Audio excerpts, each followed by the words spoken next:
ಎಲ್ಲ second P U ವಿದ್ಯಾರ್ಥಿಗಳಿಗೆ ನಮ್ಮ ಒಂದು ಯೂಟ್ಯೂಬ್ ಚಾನಲ್ಗೆ ಸ್ವಾಗತ ಅಂತ ಹೇಳ್ತಾ ಇದೆ. 10 ಮಾರ್ಚ್ 2026ರಂದು ನಡೆಯುವಂಥ ಎಕನಾಮಿಕ್ ಎಕ್ಸಾಮ್ ಅಂದರೆ ಅರ್ಥಶಾಸ್ತ್ರ ಎಕ್ಸಾಮ್ಗೆ ಸಂಬಂಧಪಟ್ಟಂತೆ very most important 4 marks question ಹಾಗೆ 6 ಮಾರ್ಕ್ಸ್ ಕ್ವಶನ್ ಈ ಒಂದು ವಿಡಿಯೋದಲ್ಲಿ ಕಂಪ್ಲೀಟಾಗಿ ನೋಡ್ತಾ ಹೋಗೋಣ. ವೆರಿ ಇಂಪಾರ್ಟೆಂಟ್ ಕ್ವಶನ್ ಅಂತ ಹೇಳ್ಬೋದು. Fix question. ನಾ ಕೊಡುವಂಥ ಪ್ರಶ್ನೆಗಳಲ್ಲಿ ಅತಿ ಹೆಚ್ಚು ಪ್ರಶ್ನೆಗಳು ನಿಮ್ಮ ಎಕ್ಸಾಮ್ಗಳಲ್ಲಿ ಬರುವ ಚಾನ್ಸಸ್ ತುಂಬ ಜಾಸ್ತಿ ಇದೆ. ಅದಕ್ಕೋಸ್ಕರ ವಿಡಿಯೋನ ಸ್ಕಿಪ್ ಮಾಡಬೇಡಿ ಅಂತ ಹೇಳ್ತಾ, ಯಾರೆಲ್ಲ ಜಸ್ಟ್ ಪಾಸ್ ಆಗಬೇಕಂತಿದ್ರೆ ಅವ್ರಿಗೆ ಕೂಡ ಹೆಲ್ಪ್ ಆಗುತ್ತೆ, ಹಾಗೆ ಯಾರೆಲ್ಲ 80 ಸ್ಕೋರ್ ಮಾಡಬೇಕಂತಿದ್ರೆ ಅವ್ರಿಗೆ ಕೂಡ ಹೆಲ್ಪ್ ಆಗುತ್ತೆ ಅಂತ ಹೇಳ್ತಾ ವಿಡಿಯೋನ ಶುರು ಮಾಡೋಣ. ಅದಕ್ಕಿಂತ ಮುಂಚೆ ನೀವು ಫಸ್ಟ್ ಟೈಮ್ ನಮ್ಮ ಯೂಟ್ಯೂಬ್ ಚಾನಲ್ ನೋಡ್ತೀವಿ, ವಿಡಿಯೋ ಲೈಕ್ ಕೊಡಿ, ಚಾನಲ್ ಸಬ್ಸ್ಕ್ರೈಬ್ ಮಾಡ್ಕೊಂಡು ವಿಡಿಯೋನ ಶುರು ಮಾಡೋಣ. ಮೊದಲನೇದಾಗಿ ನೋಡಿದರೆ ಫಸ್ಟ್ ಕ್ವಶನ್ ನೋಡಿದರೆ, ಒಂದು ಸರಳ ಆರ್ಥಿಕತೆಯಲ್ಲಿ ಕೃಷಿ ಕುಟುಂಬ ನೇಕಾರ ಶಿಕ್ಷಕರು ಸಂಪನ್ಮೂಲಗಳನ್ನು ಬಳಸಿ ಹೇಗೆ ತಮ್ಮ ಅಗತ್ಯತೆಗಳನ್ನು ಪೂರೈಸಿಕೊಳ್ಳುತ್ತಾರೆ ಎಂಬುದನ್ನು ಸಂಕ್ಷಿಪ್ತವಾಗಿ ವಿವರಿಸಿ. ಇದು ಕೂಡ ವೆರಿ ಇಂಪಾರ್ಟೆಂಟ್ ಕ್ವಶನ್ ಅಂತಲೇ ಹೇಳ್ಬೋದು.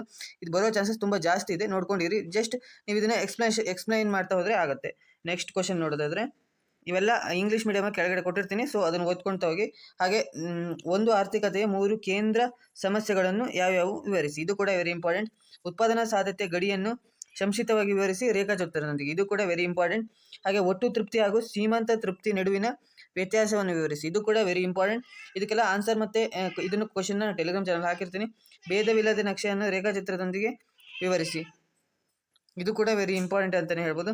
ಸಾಮಾನ್ಯ ಸರಕು ಮತ್ತು ಕೀಲು ಸರಕುಗಳು ನಡುವಿನ ವ್ಯತ್ಯಾಸವನ್ನು ತಿಳಿಸಿ. ಇದು ಕೂಡ ವೆರಿ ಇಂಪಾರ್ಟೆಂಟ್ ಕ್ವಶನ್ ಅಂತಲೇ ಹೇಳ್ಬೋದು. ಇದೆಲ್ಲ ಕ್ವಶನ್ ನಾನು ಟೆಲಿಗ್ರಾಮ್ ಚಾನಲ್ ಕೊಟ್ಟಿರ್ತೀನಿ, ನೋಡ್ಕೊಳ್ಳಿ. ಈ ಕ್ವಶನ್ಗಳು ಬರುವಂಥ ಚಾನ್ಸಸ್ ತುಂಬ ಜಾಸ್ತಿ ಇದೆ ಅಂತಲೇ ಹೇಳ್ಬೋದು. ಇನ್ನು ಪ್ರಾಬ್ಲಮ್ ಕ್ವಶನ್ ಈ ಥರ ಇರುತ್ತೆ, ನೋಡ್ಕೊಳ್ಳಿ. ಇದು ನೋಡ್ಬೋದು, ಈ ಕ್ವಶನ್ ಆಗಿರ್ಬೋದು. ಇದು ಕ್ವಶನ್ ವೆರಿ ಇಂಪಾರ್ಟೆಂಟು. ಇದನ್ನು ಓದ್ಕೊಂಡು ನೋಡ್ಕೊಂಡಿರಿ. ಬೆಲೆ ಬೇಡಿಕೆ ಸ್ಥಿತಿಸ್ಥಾಪಕತೆಯನ್ನು ಕಂಡುಹಿಡಿಯಿರಿ ಅಂತ ಇದೆ. ಈ ಕ್ವಶನ್ ನೋಡ್ಕೊಂಡಿರಿ. ಈಗ ಒಂದು ಮಾರುಕಟ್ಟೆಯಲ್ಲಿ ಇಬ್ಬರು ಉಪಯೋಗಿಗಳಿದ್ದಾರೆ. ವಿವಿಧ ಬೆಲೆಗಳು ಅವರ ಬೇಡಿಕೆಗಳನ್ನು D1 ಮತ್ತು D2 ನೀಡಲಾಗಿದೆ. ಮಾರುಕಟ್ಟೆಯ ಬೇಡಿಕೆಯನ್ನು ಮಾರ್ಕೆಟ್ ಡಿಮ್ಯಾಂಡ್ D1 + D2 ಲೆಕ್ಕ ಹಾಕಿ. ಇದು ಕೂಡ ವೆರಿ ಇಂಪಾರ್ಟೆಂಟ್. ಈ ಕ್ವಶನ್ ನಿಮ್ಮ ಕ್ವಶನ್ ಬ್ಯಾಂಕ್ ಅಥವಾ ಗೈಡಲ್ಲಿ ಇರುತ್ತೆ. ಅದು ಬೇಕಾದ್ರೆ ನಾನು ಟೆಲಿಗ್ರಾಮ್ ಚಾನಲ್ ಕೊಟ್ಟಿರ್ತೀನಿ, ಲಿಂಕ್ನ ಡಿಸ್ಕ್ರಿಪ್ಷನಲ್ಲಿ ಹಾಕಿರ್ತೀನಿ, ನೋಡ್ಕೊಳ್ಳಿ. ನೆಕ್ಸ್ಟು ಪರಿಪೂರ್ಣ ಸ್ಪರ್ಧೆ ಮಾರುಕಟ್ಟೆ ಲಕ್ಷಣಗಳನ್ನು ವಿವರಿಸಿ. ನೆಕ್ಸ್ಟ್ ಪರಿಪೂರ್ಣ ಸ್ಪರ್ಧೆ ಉತ್ಪಾದಕ ಲಾಭ ಗರಿಷ್ಠೀಕರಣಗಳ ಷರತ್ತನ್ನು ರೇಖಾಚಿತ್ರದೊಂದಿಗೆ ವಿವರಿಸಿ. ಇದು ಕೂಡ ವೆರಿ ಇಂಪಾರ್ಟೆಂಟ್ ಅಂತಲೇ ಹೇಳ್ಬೋದು. ನೆಕ್ಸ್ಟ್ ಪ್ರಾಬ್ಲಮ್ ನೋಡೋದಾದರೆ, ಇದು ಪ್ರಾಬ್ಲಮ್ TR ಮತ್ತು TCನ ಇಟ್ಕೊಂಡು ಫೈಂಡ್ ಔಟ್ ಮಾಡೋ ಪ್ರಾಬ್ಲಮ್ ಆಗಿರುತ್ತೆ. ಸೊ ಇದನ್ನು ನೋಡ್ಕೊಂಡಿರಿ, ಕರೆಕ್ಟಾಗಿ ನೋಡ್ಕೊಂಡಿರಿ. ವಿಡಿಯೋನ ಪಾಸ್ ಮಾಡಿಕೊಂಡು ಈ ಕ್ವಶನ್ನ ನೋಡ್ಕೊಳ್ಳಿ. ನೆಕ್ಸ್ಟು ಉತ್ಪಾದಕ ಸಂಸ್ಥೆ ಪೂರೈಕೆ ರೇಖೆಯ ನಿರ್ಧಾರಕಗಳನ್ನು ವಿವರಿಸಿ. ಇದು ಕೂಡ ವೆರಿ ಇಂಪಾರ್ಟೆಂಟ್ ಅಂತಲೇ ಹೇಳ್ಬೋದು. ನೆಕ್ಸ್ಟ್ ನೋಡೋದಾದರೆ, ಬೇಡಿಕೆ ಮತ್ತು ಪೂರೈಕೆ ಏಕಕಾಲಕ್ಕೆ ಬದಲಾವಣೆ ಮತ್ತು ಸಮತೋಲನದ ಮೇಲೆ ಉಂಟಾಗುವ ಪರಿಣಾಮಗಳು ತೋರಿಸುವ ಕೋಷ್ಟಕವನ್ನು ಬರೆಯಬೇಕಾಗುತ್ತೆ. ಇದು ಕೂಡ ವೆರಿ ಇಂಪಾರ್ಟೆಂಟು, ನೋಡ್ಕೊಂಡಿರಿ. ನೆಕ್ಸ್ಟು ಪ್ರಾಬ್ಲಮ್ಸ್ ಇದೆ, ಆ ಪ್ರಾಬ್ಲಮ್ನ ಓದ್ಕೊಂಡಿರಿ. ನೆಕ್ಸ್ಟ್ ಸಮಗ್ರ ಅರ್ಥಶಾಸ್ತ್ರ ಮತ್ತು ಸೂಕ್ಷ್ಮ ಅರ್ಥಶಾಸ್ತ್ರ, ಇದು ಹೇಗೆ ಡಿಫ್ರೆನ್ಸ್ನ ಬರೀಬೇಕು ಅಷ್ಟೇ, ಮತ್ತೇನಿಲ್ಲ. ನೆಕ್ಸ್ಟು ಬಂಡವಾಳಶಾಹಿ ದೇಶದ ಆರ್ಥಿಕತೆಯ ಕಾರ್ಯವಿಧಾನಗಳನ್ನು ವಿವರಿಸಿ. ಇದು ಕೂಡ ವೆರಿ ಇಂಪಾರ್ಟೆಂಟ್. ಇದು ನೋಡ್ಕೊಂಡಿರಿ, ಬರೋ ಚಾನ್ಸಸ್ ಜಾಸ್ತಿ ಇದೆ, ಯಾಕಂದರೆ ಪ್ರೀವಿಯಸ್ ಇಯರ್ ಬಂದಿಲ್ಲ, ಈ ಇಯರ್ ಬರೋ ಚಾನ್ಸಸ್ ಜಾಸ್ತಿ ಇದೆ. ನೆಕ್ಸ್ಟು ಅಭಿವೃದ್ಧಿ ಹೊಂದಿದ ಮತ್ತು ಅಭಿವೃದ್ಧಿಶೀಲ ದೇಶಗಳಲ್ಲಿ ಸರ್ಕಾರ ಮತ್ತು ಕುಟುಂಬ ವಲಯದ ಪಾತ್ರವನ್ನು ಚರ್ಚಿಸಿ. ಇದು ಕೂಡ ವೆರಿ ಇಂಪಾರ್ಟೆಂಟು, ನೋಡ್ಕೊಂಡಿರಿ. ನೆಕ್ಸ್ಟು ಭಾರತದ ರಿಸರ್ವ್ ಬ್ಯಾಂಕಿನ ಕಾರ್ಯಗಳನ್ನು ಸಂಕ್ಷಿಪ್ತವಾಗಿ ವಿವರಿಸಿ. ಇದು ಕೂಡ ವೆರಿ ಇಂಪಾರ್ಟೆಂಟು, ಬರೋ ಚಾನ್ಸಸ್ ಜಾಸ್ತಿ ಇದೆ, ಒಂದ್ಸತಿ ನೋಡ್ಕೊಂಡಿರಿ. ಆನ್ಸರ್ ನಾನು ಟೆಲಿಗ್ರಾಮ್ ಚಾನಲ್ ಹಾಕಿರ್ತೀನಿ, ನೋಡ್ಕೋಬೋದು ನೀವು. ಹಣದ ಶಾಸನಬದ್ಧ ವ್ಯಾಖ್ಯಾನಗಳನ್ನು ಕುರಿತು ಬರೆಯಿರಿ. ಇದು ಕೂಡ ವೆರಿ ಇಂಪಾರ್ಟೆಂಟು, ನೋಡ್ಕೊಂಡಿರಿ. ಅನುಭೋಗ ಮತ್ತು ಹೂಡಿಕೆ ಕಾರ್ಯವನ್ನು ರೇಖಾಚಿತ್ರದೊಂದಿಗೆ ವಿವರಿಸಿ. ಇದು ಕೂಡ ರಿಪೀಟೆಡ್ ಕ್ವಶನ್ ಅಂತಲೇ ಹೇಳ್ಬೋದು. ಆಲ್ಮೋಸ್ಟ್ ನಾನು ಎಲ್ಲ ಕ್ವಶನ್ನು ಕವರ್ ಮಾಡ್ತಾ ಇದ್ದೀನಿ. ಯಾವುದೆಲ್ಲ ಇಂಪಾರ್ಟೆಂಟ್ ಇದೆ ಅದು ಎಲ್ಲದನ್ನು ಕವರ್ ಮಾಡಿದ್ದೀನಿ ನಾನೀಗ. ಸರ್ಕಾರ ಮುಂಗಡ ಪತ್ರ ಘಟಕಗಳು ಮತ್ತು ಭಾಗಗಳನ್ನು ಪಟ್ಟಿ ಬರೆಯಿರಿ. ಇದು ಕೂಡ ಇಂಪಾರ್ಟೆಂಟ್ ಅಂತಲೇ ಹೇಳ್ಬೋದು. ನೆಕ್ಸ್ಟ್ ಬೆಲೆ ಮಿತಿ ಎಂದರೇನು ರೇಖಾಚಿತ್ರದೊಂದಿಗೆ ವಿವರಿಸಿ. ಬೆಲೆ ಮಿತಿ ಎಂದರೇನು ಬರೀಬೇಕು, ಜಸ್ಟ್ ನಿಮ್ಮ ಚಿತ್ರ ಇರುತ್ತಲ್ಲ, ಚಿತ್ರ ಬರೆದು ಅದನ್ನು ಎಕ್ಸ್ಪ್ಲನೇಷನ್ ಮಾಡಬೇಕು. ಸೊ ಇದಿಷ್ಟು ಬಂದುಬಿಟ್ಟು 4 ಮಾರ್ಕ್ಸ್ಗೆ ಕ್ವಶನ್.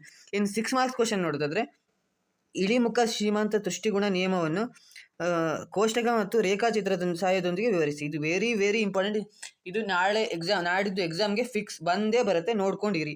ನೆಕ್ಸ್ಟ್ ಔದಾಸೀನ ರೇಖೆಯ ಲಕ್ಷಣಗಳನ್ನು ರೇಖಾಚಿತ್ರದೊಂದಿಗೆ ವಿವರಿಸಿ. ಇದು ಕೂಡ ವೆರಿ ಇಂಪಾರ್ಟೆಂಟ್ ಕ್ವಶನ್ ಅಂತಲೇ ಹೇಳ್ಬೋದು. ನೆಕ್ಸ್ಟ್ ನೋಡೋದಾದರೆ, ಅನುಭೋಗಿಯ ಆದರ್ಶ ಆಯ್ಕೆಯ ರೇಖಾಚಿತ್ರದ ಸಹಾಯದೊಂದಿಗೆ ವಿವರಿಸಿ. ಇದು ಕೂಡ ವೆರಿ ಇಂಪಾರ್ಟೆಂಟ್ ಕ್ವಶನ್ ಅಂತಲೇ ಹೇಳ್ಬೋದು, ನೋಡ್ಕೊಂಡಿರಿ. ನೆಕ್ಸ್ಟ್ ಒಂದು ಉದ್ಯಮ ಘಟಕದ SMC ನೀಡಲಾಗಿದೆ. TFC 100 ಆಗಿದ್ದರೆ TVC, TC, AVC ಮತ್ತು SCAC ಪಟ್ಟಿಯನ್ನು ಕಂಡುಹಿಡಿಯಿರಿ. ಇದೊಂದು ಪ್ರಾಬ್ಲಮ್ ಇರುತ್ತೆ, ನಿಮ್ಮ ಕ್ವಶನ್ ಬ್ಯಾಂಕಲ್ಲಿ ಇರುತ್ತೆ, ನೋಡ್ಕೊಳ್ಳಿ, ವೆರಿ ಇಂಪಾರ್ಟೆಂಟು. ನೆಕ್ಸ್ಟು ಶ್ರಮದ ಸರಾಸರಿ ಉತ್ಪನ್ನ ಪಟ್ಟಿಯನ್ನು ನೀಡಲಾಗಿದೆ. ಶ್ರಮದ ಒಟ್ಟು ಉತ್ಪನ್ನಗಳ ಮತ್ತು ಶ್ರೀಮಂತ ಉತ್ಪನ್ನಗಳನ್ನು ಕಂಡುಹಿಡಿಯಿರಿ ಅಂತ ಇದೆ. ಸೊ ಇದು ಕೂಡ ಇಂಪಾರ್ಟೆಂಟ್ ಕ್ವಶನು. ಯಾವುದೆಲ್ಲ ಪ್ರಾಬ್ಲಮ್ ಇದೆ ಅದನ್ನೆಲ್ಲ ನೋಡ್ಕೊಂಡಿರಿ, ಬರೋ ಚಾನ್ಸಸ್ ಜಾಸ್ತಿ ಇದೆ. ನೆಕ್ಸ್ಟ್ ಸಮಗ್ರ ಅನನ್ಯತೆಗಳು, ಇದು ಕೂಡ important. Next G D P ಮಾಪನ ಮಾಡುವ ವೆಚ್ಚದ ವಿಧಾನವನ್ನು ಸಂಕ್ಷಿಪ್ತವಾಗಿ ವಿವರಿಸಿ. ಇದು ವೆರಿ ಇಂಪಾರ್ಟೆಂಟ್ ಅಂತಲೇ ಹೇಳ್ಬೋದು, ನೋಡ್ಕೊಂಡಿರಿ, ಬರುವ ಚಾನ್ಸಸ್ ಜಾಸ್ತಿ ಇದೆ. ಜಿ ಡಿ ಪಿ ಮೇಲೆ ಕ್ವಶನ್ಸ್ಗಳು ಜಾಸ್ತಿ ರಿಪೀಟೆಡ್ಲಿ ಬರ್ತಾ ಇರುತ್ತೆ ಯಾವಾಗಲೂ. ಸೊ ಅದು ಕ್ವಶನ್ ಇಟ್ಕೊಳ್ಳಿ. ಮುಕ್ತ ಮಾರುಕಟ್ಟೆಯ ಕಾರ್ಯಾಚರಣೆಗಳನ್ನು ವಿವರಿಸಿ, ಇದು ಕೂಡ ಇಂಪಾರ್ಟೆಂಟು, ನೋಡ್ಕೊಂಡಿರಿ. ನೆಕ್ಸ್ಟು ಹಣದ ಕಾರ್ಯಗಳನ್ನು ವಿವರಿಸಿ. ಸಾಟಿ ವಿನಿಮಯ ಪದ್ಧತಿಯ ದೋಷಗಳು ಅಂದರೆ ಲಿಮಿಟೇಷನ್ ಅಂತಾರಲ್ಲ, ಸೊ ಚಾಲೆಂಜಸ್, ಡಿಸ್ಅಡ್ವಾಂಟೇಜ್ನ ಬರಿಬೇಕಾಗಿರುತ್ತೆ. ಸೊ ಎಲ್ಲ ಕ್ವಶನ್ಗೆ ನೀವು ಇಂಟ್ರೊಡಕ್ಷನ್ ಆ್ಯಂಡ್ ಕನ್ಕ್ಲೂಷನ್ ಬರೆದ್ರೆ ನಿಮ್ಮ ಆನ್ಸರ್ಗೆ ಸ್ವಲ್ಪ ವೆಯ್ಟೇಜ್ ಇರುತ್ತೆ, ಅಂದರೆ ಪೀಠಿಕೆ ಮತ್ತು ಉಪಸಂಹಾರನ ಬರೆದ್ರೆ. ನೆಕ್ಸ್ಟ್ ವಾಣಿಜ್ಯ ಬ್ಯಾಂಕು ಠೇವಣಿ ಮತ್ತು ಸಾಲ ನಿರ್ಮಾಣ ಪ್ರಕ್ರಿಯೆ ವಿವರಿಸಿ ಕಥೆಯನ್ನು ಬರೀಬೇಕಾಗಿರುತ್ತೆ. ಸೊ ಅದನ್ನು ನೋಡ್ಕೊಂಡಿರಿ. ನೆಕ್ಸ್ಟ್ ಸ್ಥಿರ ವಿನಿಮಯ ಮತ್ತು ಬದಲಾವಣೆ ವಿನಿಮಯ ದರಗಳ ಗುಣ ಮತ್ತು ದೋಷಗಳನ್ನು ಪಟ್ಟಿ ಮಾಡಿ. ಸೊ ಐ ಹೋಪ್ ಈ ಒಂದು ವಿಡಿಯೋದಲ್ಲಿ ನಿಮಗೆ 4 ಮಾರ್ಕ್ಸ್ ಮತ್ತು 6 ಮಾರ್ಕ್ಸ್ ಕ್ವಶನ್ನು, ವೆರಿ ಇಂಪಾರ್ಟೆಂಟ್ ಕ್ವಶನ್ನ ನಾನು ನಿಮಗೆ ಹೇಳಿದ್ದೀನಿ ಅಂತ ಅಂದ್ಕೊಂಡಿದ್ದೀನಿ. ಸೊ ನೀವು ಇದೇ ರೀತಿಯಾದ ಯೂಸ್ಫುಲ್ ವೀಡಿಯೋಸ್ನ ನಮ್ಮ ಒಂದು ಯೂಟ್ಯೂಬ್ ಚಾನಲ್ ಅಪ್ಡೇಟ್ ಮಾಡ್ತಿದ್ದೀನಿ, ಕ್ವಶನ್ ಪೇಪರ್ ಹಾಗೆ ಎಲ್ಲ ರೀತಿ ಅಪ್ಡೇಟ್ ಮಾಡ್ತಿರ್ತೀನಿ. ಸೊ ಅದಕ್ಕೋಸ್ಕರ ನಮ್ಮ ಚಾನಲ್ನ ಸಬ್ಸ್ಕ್ರೈಬ್ ಮಾಡಿ ಇಟ್ಕೊಡಿ ಅಂತ ಹೇಳ್ತಾ ನೆಕ್ಸ್ಟ್ ವೀಡಿಯೋದಲ್ಲಿ ಸಿಗೋಣ. Thank you for watching.